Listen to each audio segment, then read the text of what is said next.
علیکم ورحمۃ اللہ وبرکاتہ۔ بسم اللہ الرحمن الرحیم والصلاة والسلام علی رسولہ الکریم وعلی آلہ وصحبہ اجمعین، اما بعد۔ اللہ تعالیٰ کے فضل و کرم سے رمضان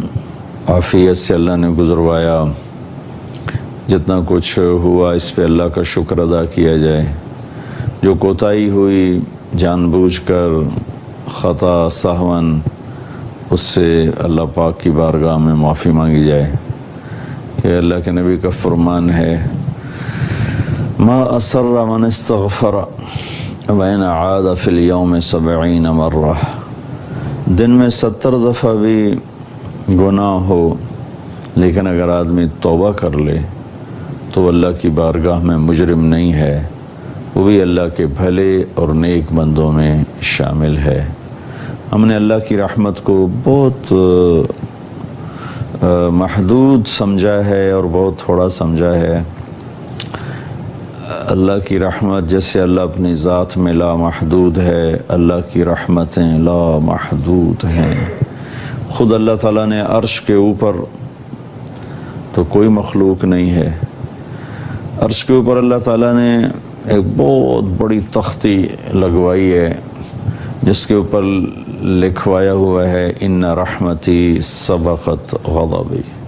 میری رحمت میرے غصے سے آگے ہے۔ سبحان اللہ، اگر اس کا غصہ اس کی رحمت سے آگے ہوتا، آج شاید ہم میں سے چند لوگ ہی انسان ہوتے، باقی سب ہم کتے بلے بن چکے ہوتے۔ اور پھر قرآن میں اللہ تعالیٰ نے 2 جگہ کہا ہے، کتب ربکم علی نفسہ الرحمہ، سبحان اللہ، کہ میرے بندو ڈرو نہیں مجھ سے، میں نے تم پہ رحم کرنا اپنے اوپر فرض کر لیا ہے۔ اللہ نہ کرے، اللہ نہ کرے اگر یہ آج یوں ہوتی، کتب ربکم علی نفسہ الغضب،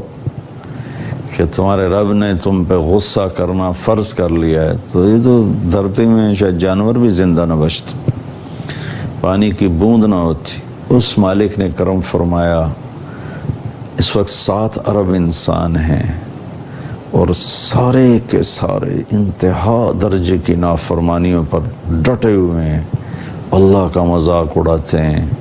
اللہ کے دین کا مذاق اڑاتے ہیں، قرآن کا مذاق اڑاتے ہیں، شریعت کا مذاق اڑاتے ہیں، پردے کا مذاق اڑاتے ہیں، داڑھی کا مذاق اڑاتے ہیں، سنت کا مذاق اڑاتے ہیں، اپنے نبی کی زندگی کو بے حیثیت قرار دیتے ہیں، اور آوارگی، فحاشی، بے پردگی، گناہوں کی سیاہی وہ میک اپ بن چکی ہے، دلوں کا پتھر ہونا وہ تہذیب بن چکا ہے، اخلاق حیا کا اٹھ جانا یہ آج کا دستور بن چکا ہے۔ قربان جاؤں اس اللہ پہ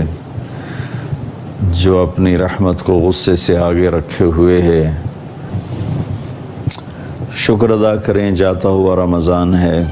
نبی پاک صلی اللہ علیہ وسلم عید الفطر میں صبح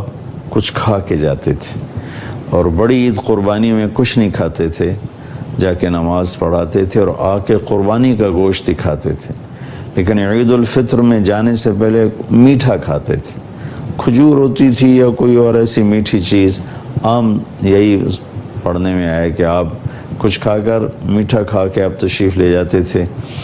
اور جا کر عید کی نماز پڑھاتے تھے، پھر واپس آتے تھے۔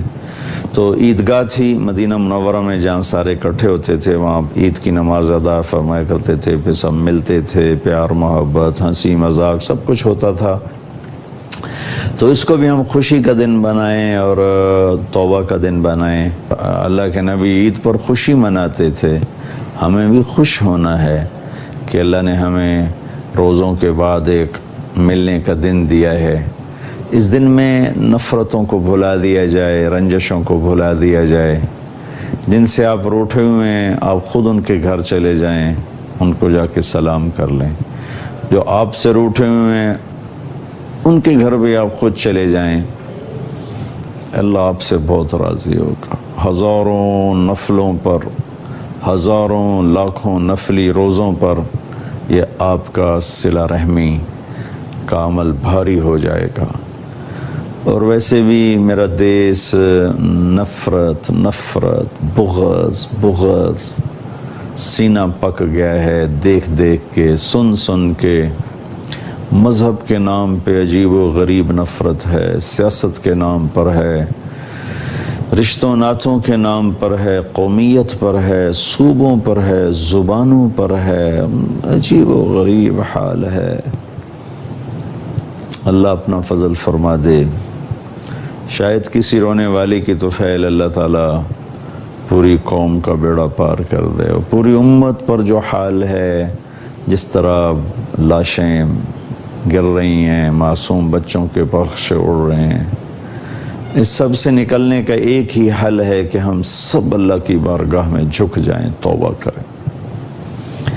یونس علیہ السلام کی قوم پہ عذاب آنے لگا تو سب سجدے میں گر گئے، اللہ نے عذاب اٹھا دیا۔ تو عید کا موقع ہے، ہم خوشی سے ملیں، کھلے ماتھے ملیں، ایک دوسرے کو معاف کر دیں، خاص طور پر جو قریبی رشتے ہیں، خون کے رشتے، بہن بھائیوں کے، خالہ، چاچا، ماموں، پھوپھی، یہ جو ماں باپ سے جو رشتے وجود میں آتے ہیں، خاص طور پر ان کو معاف کر کے خود جا کر ان کے گلے لگ جائیں، زیادتی بھی کی ہے تو معاف کر دیں۔ تو میرے نبی کا اس پر وعدہ ہے کہ جو صلہ رحمی کرے گا وہ جنت الفردوس میں ایک اعلیٰ درجے کی جنت ہے، جس میں اللہ تعالیٰ اس کو داخل فرمائے گا، اور وہاں شہید نہیں جا سکتا، اور وہاں بڑے بڑے نیکوکار نہیں جا سکتے۔ وہاں 3 آدمی جائیں گے، ایک عدل کرنے والا، ایک رشتہ داروں سے اچھا سلوک کرنے والا، اور ایک حلال کمائی میں پوری نہیں پڑتی تھی، حرام کما سکتا تھا، نہیں حرام میں گیا اور اسی حلال میں گھٹ گھٹ کے زندگی گزار کے چلا گیا، ایک وہ اس میں جائے گا۔ تو میں آپ سب عزیزان جو سن رہے ہیں ان سے گزارش کرتا ہوں کہ عید کا دن رنج بھلانے کا ہو، غصے کو دور کرنے کا ہو، لڑائیاں ختم کرنے کا ہو۔ لوگ ابھارتے ہیں تیری نک نہیں رانی، تیری عزت نہیں رانی، تینوں کہیں پوچھنا نہیں، تو بغیرت ہو گئے، یہ سب شیطانی باتیں ہیں، اور یہ بات کرنے والے ہمارے بڑے ہی نادان دوست ہیں، بہت ہی ناسمجھ دوست ہیں۔ اللہ تعالیٰ ایسی نصیحتوں سے ہم سب کی حفاظت فرمائے۔ تو عید کو ہم خوبصورت بنائیں، ایک دوسرے سے مل کر محبت کے ساتھ۔ اور ایک چیز رہ گئی تھی، میں اس کو جاتے جاتے کہہ دوں، ہیں تو اگرچہ 2 دن پتہ نہیں کتنے لوگ اس کو دیکھتے ہیں، صدقہ فطر جس کو ہم فطرانہ کہتے ہیں، یہ 29 کی شام سے پہلے ادا کر دیا جائے تو پھر روزوں کی میل کچیل صاف ہو جاتی ہے، روزے آسمان تک چلے جاتے ہیں۔ نہ ادا کیا جائے تو پھر یہ معلق ہو جاتے ہیں، لٹک جاتے ہیں، اوپر نہیں جاتے ہیں۔ اور صدقہ فطر کشمش کے حساب سے میرے نبی دیا کرتے تھے، 3 کلو کشمش دیا کرتے تھے۔ 3 کلو کشمش میرے پاس مختلف مدارس کے فتاوی آئے ہیں، تو 1200-1300 کے راؤنڈ اباؤٹ یہ چلتا ہے کہ 3 کلو کشمش تقریباً 1300-1350, 1250, 1400 فی کس کے حساب سے، ایک آدمی کا 3 کلو یعنی 1300 روپیہ لگا لے، 1200 لگا لے۔ کھجور کے حساب سے میں نے وہ ایک مدرسے کا فتویٰ ہے، 620 روپے بنتے ہیں، جو کے حساب سے 170 روپے بنتے ہیں، اور گندم کے حساب سے 80 روپے یا 100 روپے ہیں۔ جو آپ میں صاحب حیثیت لوگ ہیں ان سے گزارش کروں گا کہ اعلیٰ درجے کی کشمش کا بازار سے خود ریٹ معلوم کروائیں، اور 3 کلو فی کس کے حساب سے اس کے پیسے لگوا کے کل شام تک سورج غروب ہونے سے پہلے غریب رشتہ داروں میں تقسیم فرما دیں، اپنے نوکروں میں دے دیں، اپنے رشتہ داروں میں دے دیں، اپنے پڑوسیوں میں دے دیں۔ کشمش کا نہیں آپ سمجھتے ہیں ہمت تو آپ کھجور کے حساب سے دے دیں، وہ 620 روپے فی کس ہے،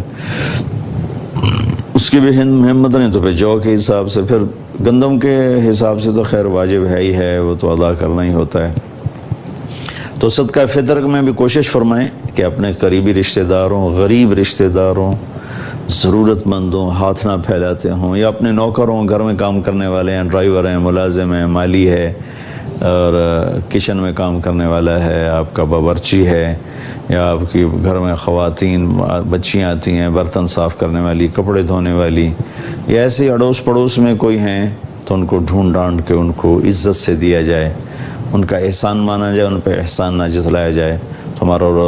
ہمارا روزہ خوبصورت ہو کر انشاءاللہ پاک ہوگا۔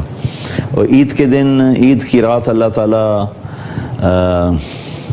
تعالیٰ کے محبوب صلی اللہ تعالیٰ علیہ وسلم نے فرمایا کہ اللہ تعالیٰ فرشتوں سے پوچھتے ہیں کہ مزدور کا بدلہ کیا ہے، جو مزدوری کر دے، تو فرشتے کہتے ہیں اس کا مزدوری دی جائے، تو اللہ کہتے ہیں میں نے اپنے بندوں کے روزے اور رات کی تراویح کی وجہ سے سب کو معاف کیا۔ پھر جب صبح عید کا دن ہوتا ہے تو کروڑوں اربوں کھربوں فرشتے زمین پر اترتے ہیں اور عیدگاہ کی طرف لائنیں بنا کے کھڑے ہو جاتے ہیں اور زور زور سے پکارتے ہیں کہ اے امت محمد، آؤ اپنے رحیم رب کی طرف، اپنے مہربان رب کی طرف۔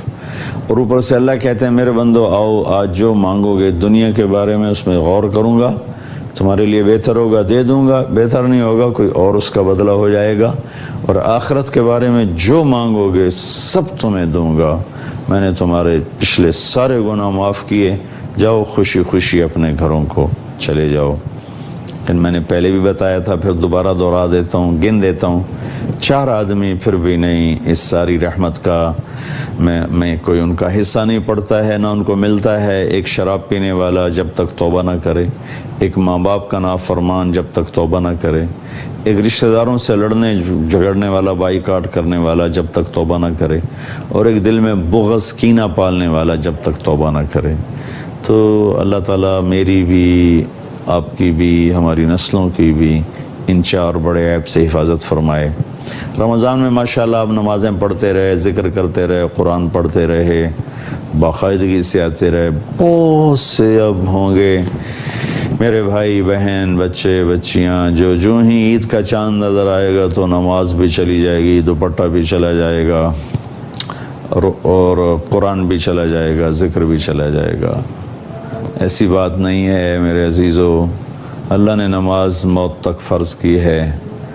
اور ذکر تلاوت موت تک اللہ نے ہمارے ذمہ لگایا ہے۔ بہت سے لوگ رمضان میں رشوت نہیں لیتے کہ جی رمضان آئے گا رشوت نہیں لینی، گویا رمضان میں شریعت اور ہے اور رمضان کے بعد اور ہے۔ رشوت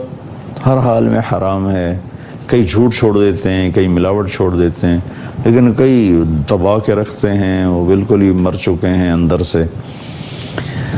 تو میری گزارش ہے کہ جس طرح نماز پڑھ رہے تھے ایسے پڑھتے رہیں، جس طرح قرآن پڑھتے تھے پڑھتے رہیں، جیسے سروں پہ دوپٹے تھے باقی رہیں، جیسے جھوٹ سے بچے، رشوت سے بچے، بچتے رہیں، تو کل اللہ کی بارگاہ میں بہت سرخرو ہو کر پہنچیں گے۔ اللہ میرے اس پیغام کو میرے لیے بھی، آپ کے لیے بھی ہدایت کا ذریعہ بنائے۔